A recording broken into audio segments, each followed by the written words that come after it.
Now here's a great blues tune from the original Fleetwood Mac, that is Peter Green's Fleetwood Mac. And although it's a blues tune, it's not in the standard 12-bar format of a blues. It's actually blocks of 8 bars. So you've got an 8-bar verse, another verse for 8 bars, then we've got a bridge for 8 bars and back to the third verse for 8 bars. The original's in the key of A, but with a capo on the 2nd fret, that means I can play as if I were in the key of G, and I am actually in the key of A. In terms of the strumming style of this song, I'm actually going to just bring my thumb across the strings, like this kind of thing. My first chord is a G, by the way. And then I'm going to either slightly mute that with the palm, the heel of my palm, or I'm going to be bringing my hand back down just to close those strings off. I don't really want them to be ringing out too long. I want a nice rhythmic feel to this. So it's going to be something like this.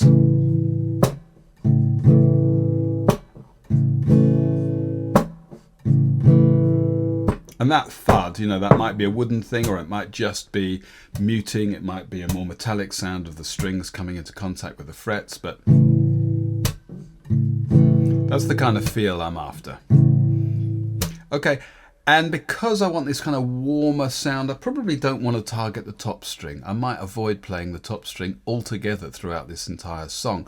And what that means is that if I move from the first chord, which is G, to G7, because the difference between those two chords is on the top string, I'm not going to hear that difference at all, because that's the string I'm not playing. So I need to find a different way of playing G7. And what I'm going to do is bring my little finger onto the 3rd fret of the 4th string there.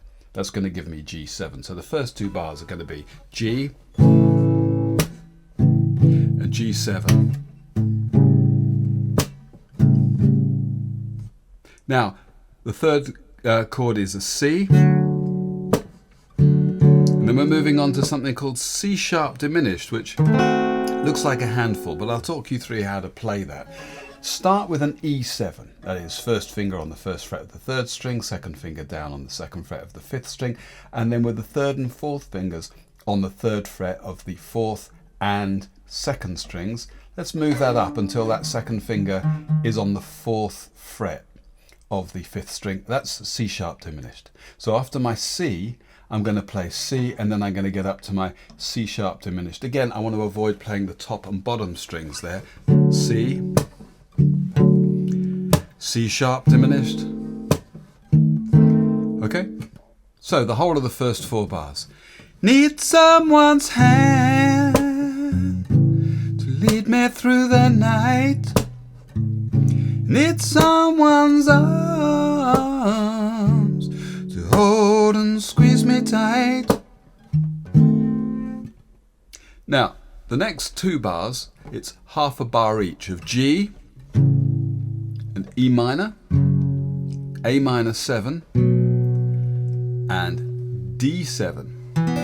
But because D7, the standard way of playing D7 kind of relies on the sound of that top string being played for it to have the character of D7, again, I need to find another way of playing D7. It's going to be like this. We're going to play a C shape. I'm going to add my little finger to the 3rd fret of the 3rd string, and I'm just going to move it up 2 frets, again avoiding the bottom and top strings, and that's a really good way of playing D7. It's a nice compact voicing. So I've got my G,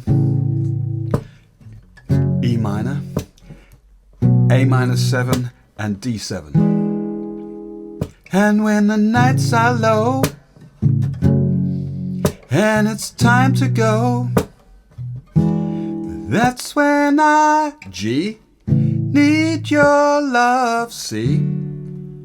So bad, back to G and D7.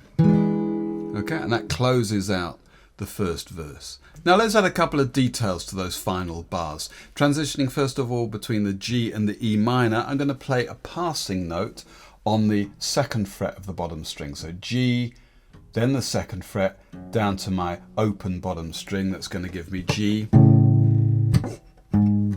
down to E minor. Then after my A minor 7, I'm up to D7, and I might get to D7 like this. I've got my 3rd finger on the 5th fret of the 5th string. Well, if I put my 1st finger on the 3rd fret, 2nd finger on the 4th fret, then I'm going to walk up to the 5th fret like that. Okay, so those 4 chords are going to be, and when the night begins and I'm at an end, because I need your love so bad. And back up to the D7 that way. That's a really nice way to get to that shape. Okay, the whole of the first verse. Need someone's hand to lead me through the night. Need someone's arms to hold and squeeze me tight. And when the night begins and I'm at an end,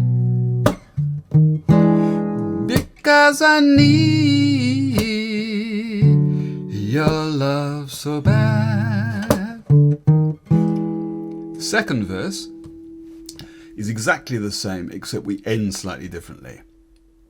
Need some lips, G7, to feel next to mine.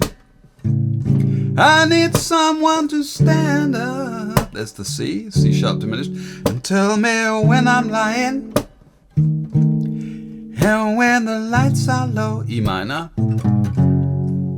and it's time to go, D7, that's when I need your love so bad. Now G7, and we're into the bridge.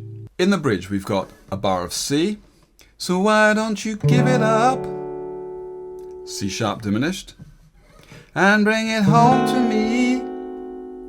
And then half a bar each, or write it on a G piece of paper, baby, D7, so it can be read to me. Back to G and then G7. So all of that is, so why don't you give it up and bring it home to me. Write it on a piece of paper, baby, so it can be read to me. Now we've got 2 bars of A7. Tell me that you love me, stop driving me mad. And finally our D7, because I, 2 beats, and then we're just going to move it up a fret. Need your love so bad, and back again. Okay, so that's D7, and that's actually E flat 7, and back down again. So the whole of the bridge. Why don't you give it up, bring it home to me. Write it on a piece of paper, baby, so it can be read to me. A7. Tell me that you love me, stop driving me mad. D7. Because I need your love so bad. I need a soft voice to talk to me at night. Don't want you to worry, baby, I know we can make everything alright. Listen to my plea, baby, bring it to me, because I need your love so bad. And that's it.